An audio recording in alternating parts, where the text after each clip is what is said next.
Okay, now the contract, contingent worker and hire employee tasks. Both allow you to rehire former workers. Now you can also rehire former workers. That is also allowed. Okay, and contract contingent worker will help you to do what? To help you to bring in a contingent worker and hire employee. Task allows you to hire me to get a worker as an employee. So there are two different tasks that we will use, contract contingent worker for contingent workers and hire employee for employees. Now, both of these tasks will allow you to rehire former workers. Now users with the appropriate security permissions will be able to select a former worker during the contract or hire process. Now, not everybody will be able to contract a contingent worker or a hire employee for a former worker. So to rehire former workers, there are sometimes some legal implications. Okay, so only we will rehire former workers. I mean, not everybody can do it, only some specialized people with that. Let's say, only the H? Our admin or somebody would have the access to rehire a former workers. Now this happens because it is important how you handle the original hire date. Okay, so if you are rehiring a worker, what would be the original hire date? What this stores that information? Let me give you an example.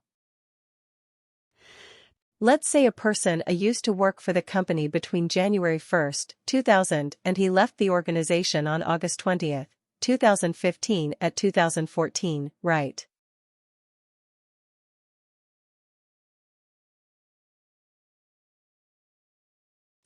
That's where he left the organization, and now this worker is joining us again on March 22nd. Okay, 2022. This person is going to join us again. Okay. So what is the hire date? The hire date is the most recent date that the worker was hired. So what is the hire date? So the hire date is 22nd of March, 2022. Right. This is the most recent hire date, and then there is another concept called continuous service date.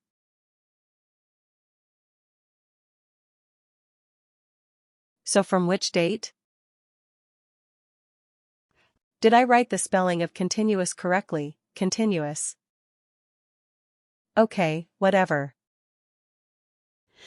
So from which date is this worker continuously working for the organization? For most of the cases it is equal to the hire date, right? The continuous service date is also equal to the hire date. So this worker has been working continuously from 22nd of March. Now what is the original hire date? January 1st, 2000. Correct, it is 1st of January, 2000. Right. A lot of organizations want to retain this information. Okay, so 1st of January, 2000 will be the original hire date of persona. Okay, but some organizations say, oh, we don't care. We don't want to retain this worker history. What we will do is if it is rejoining. If the worker is rejoining us, then that would be the original hire date. We don't want to preserve the employee record, history, or the work history, but most companies in the US especially, they want to retain. This original hire date information. Okay, they want to retain that. So original hire date is equal to January 1st, 2000. Now, can you tell me, is the worker a rehire, right, to answer this question?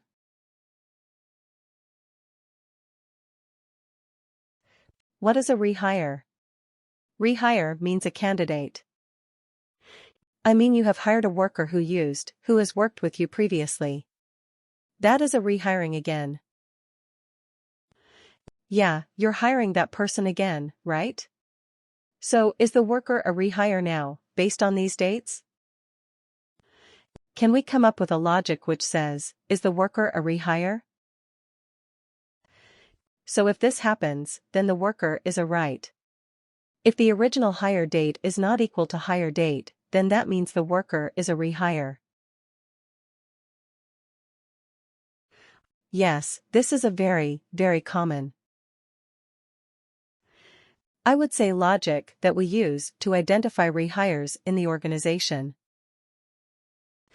Okay, is the original date equal to hire date? If the answer is yes, then no, this is not a rehired.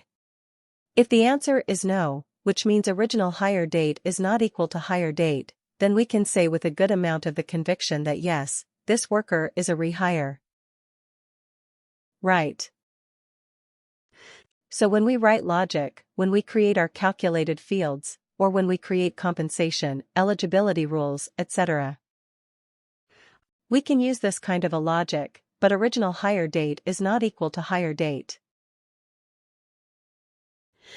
Yeah, but for that you have to retain this information, right? You have to use the original hire date field.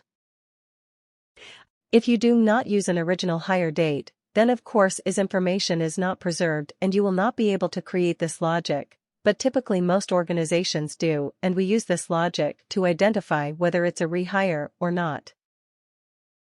Right. It is. The key here is if we are using an existing pre-hire. If we use an existing pre-hire, then automatically everything will be populated. But sometimes organizations they don't want to use that, they will say, okay, create a new pre-hire again. Create a new pre-hire, treat it as a new employee. I do not pull in the previous record. So I have seen some organizations do that, but most organizations try to preserve the original hire date. Okay, they even give the employee their old employee ID, sometimes right. Especially, I knew about even in Cognizant, the Cognizant Technology Solutions, that organization. I used to work for them for some time. So when I joined that day, the onboarding specialist asked me, did you work with us before, and if yes, do you remember? Do you have it on in the record? Do you have your old employee ID? If you do, we will use that. We will not create a new employee ID for you. That's what she said.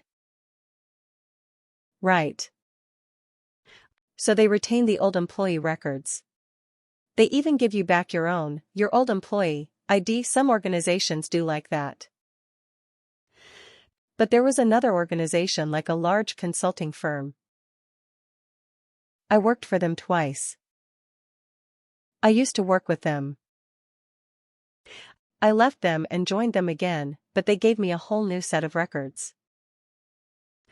They did not preserve my original employee history at all. Right, I was given a new employee ID. I was given a new email ID, and everything was new, although I joined them only after 3 years. But everything was new, right? So it differs depending on the capability of their HCM system, okay, and how they want to do it. Right.